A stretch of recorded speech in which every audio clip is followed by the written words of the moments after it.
Hello everyone, welcome back to Kat's Kitchen. I'm so glad that you guys have joined me again today for another video. Today it's going to be a little bit different. I'm going to be speaking about a small Aldi's grocery haul that I just purchased last night. We're going to go over everything I purchased and how much it was. I'm also going to be talking about how the price has basically doubled since about a year ago. So I'll be showing you that in a moment. I'm also going to give you guys 7 tips on how to cut food costs. And I also want you guys in the description box below to please let me know where you're from in your area, if you are experiencing, a lot of increase in food prices, any shortages, supply chain issues, anything that you want to discuss along those topics, please leave in the description box below, because this doesn't just affect one community or one small area, it really affects the whole world. So I'd really like to hear your opinion and your viewpoint on those matters. So anyway, and what my channel obviously does is I try to prepare everyone and give them a little bit of knowledge on how to cook and can for themselves. Also, we do a bit of gardening videos on the show to help you, to encourage you to grow what food you can, and some of those are in the lists that I have for how to cut food costs. So we'll get into that here in a moment. I'm going to show you our Aldi haul that we got.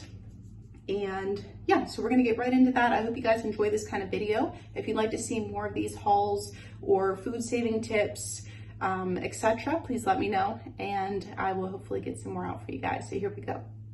All right, everyone, so here is our Aldi haul. I'm just gonna step back here so you can kind of see. You can tell that it's really not that much, not that many items here. The total cost with tax was $30.38. And about a year ago, I could have gotten all of this for roughly around $15. So just to give you an example of how our dollar is declining and how hyperinflation is starting to really take a rise. Okay, so what did we get? We got 3 bags of mixed frozen veggies. These are each 12 ounces. I got 1 5-pound bag of red potatoes. I got a 3-pound bag of sweet potatoes, 2 pounds of carrots, 2 cucumbers. These are not the fancy ones. These are just the regular ones. 1 pound of asparagus, half a gallon of milk, 3 bell peppers, and I got cilantro and parsley, and a 12 count of eggs. And that was it. All of this total with tax was what did I say, 38? Let me check. Yes, $30.38, and that is United States dollar. So now let's talk about it. So I know a lot of people right now are having trouble feeding their families, number one, and also coming up with creative ways to cut costs and whatnot without really experiencing any lack of flavor and whatnot. So as you could see, like I said, this was an extreme increase. This is like I said, the cost was half the price just a year ago, if not maybe less than a year ago. I'm not 100% keeping track on the dates. If you're interested in that, I can try to let you know for the future. But one thing I do want to talk about first off is having a budget for your family.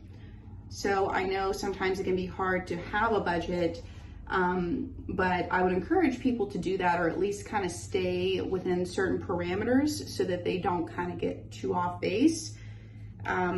So with what I do is I go to Sam's Club usually every other month. If you guys have been watching our show here, we like to buy in bulk as much as we can, because we do save a little bit of money that way. We also go to Aldi for our maybe weekly or bi-weekly grocery shopping. And when the nearest farm to us, whenever they're open for the season, I like to go to them for produce instead of Aldi. Because obviously anytime that you can support local farms, local communities in any capacity, whether it be dairy, meat, poultry, eggs, produce, whatever you're purchasing as a consumer that you're not growing yourself, try to source locally when you can. I broke it down per month what I spend for 2 people. And this is also not just for Mark and I, but it's also, we stash a little bit for our pantries as well. And I encourage you all to do that too. I'm gonna give you that little rundown in the 7 tips that I have for you towards the end of the video, so stay tuned for that. But for 2 people, our monthly budget on food items that we purchase today, in this day and age, in April of 2023, with how high our inflation is, Mark and I spend about $345 on food. Now, breaking that day down per daily for Mark and I, and just know that I usually make about 95% of our food. We usually eat out maybe once, maybe twice a month. But with inflation being so terrible, we really haven't, maybe we'll go once a month or something. That's a little treat. If we're out or something, we'll do that. Anyway, so $345 for 2 people for 1 month. That breaks down to $11 a day for food. Divide that by 2. That is roughly $5.60 per person per day within the month. So I just wanted to give you a little bit of, I hope that brings value to you guys, because even though I know $345 seems like a large budget for 2 people, but when you break it down per day, spending $5.60 on all 3 meals and snacks.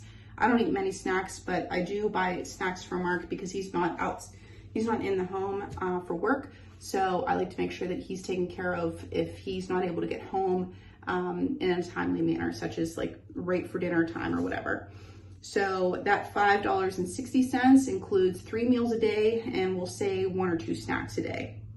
That's I think that that's pretty awesome, that I'm able to, have that much per cost, per day for us. Now, how do I do that? Now we'll roll into our tips.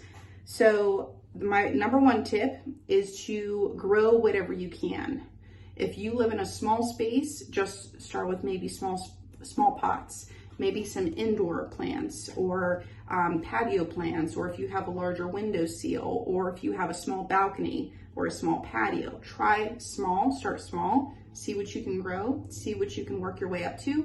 If you have a larger space, then try a garden, try a raised bed. There's many, many, many of different types of raised beds for balconies, for banisters, for just stand up. Like, if you're maybe, you're an elderly person or you can't bend over very much, there's ones that come up high that you can just work right in.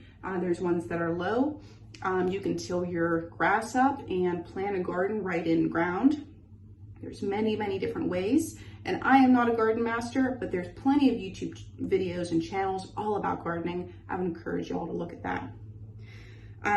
Another step, the tip number 2 is to buy an extra freezer if you can. Buying an extra freezer helps tremendously. That way, when you're at the store and you see one of my other, my number 5 actually is buy food that is on sale and stock up if you can. And, that doesn't mean you have to go out and buy 10 of the same things. That means, okay, buy what you need for that week and maybe buy an extra one. And I know a lot of YouTubers are talking about that. Buy one for now and one for later. If you can afford to buy a couple of extra, that's what I would encourage. That's why having a freezer is really important, because when you go to the store and you see fruits, vegetables, meats, fish, anything like that that your family consumes normally, try to buy one for now, one for later, and then put it in the freezer. Especially when you see proteins and stuff like fruits, those are actually more the expensive items. And especially because fruits, they usually pick them right at season and they freeze them. And, in the wintertime, those prices can go up, but if you have some in the freezer already, then you're good to go. Okay, so buy in bulk if you can. This is tip number 3. So like I mentioned, I do go to Sam's Club. If you have a Costco by you, if you're able to afford it, or if you can even get on, if a friend or family member has, I know Sam's Club in our area, you can have, I think I've heard up to like maybe 3 to 10 people on your main account. So other people can use your card. They would actually give you points if you were the main user. All the people that are using, your card along with you would accrue points for the main card holder.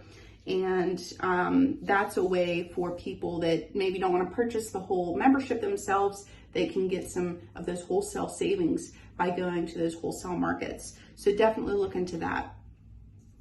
My tip number 4 is to buy freezer and canned food, more specifically than fresh food. I would more so recommend you to grow fresh food or get fresh food from like a local farmer's market or produce farmer's market, or like right from the farm if you can. But as far as like long-term storage, your canned food and your freezer food are going to take you a longer duration. So that I would definitely recommend for all you guys. Tip number 5, we already talked about that. That was stocking up whenever there's sales, and then buying within your budget, one for now, one for later.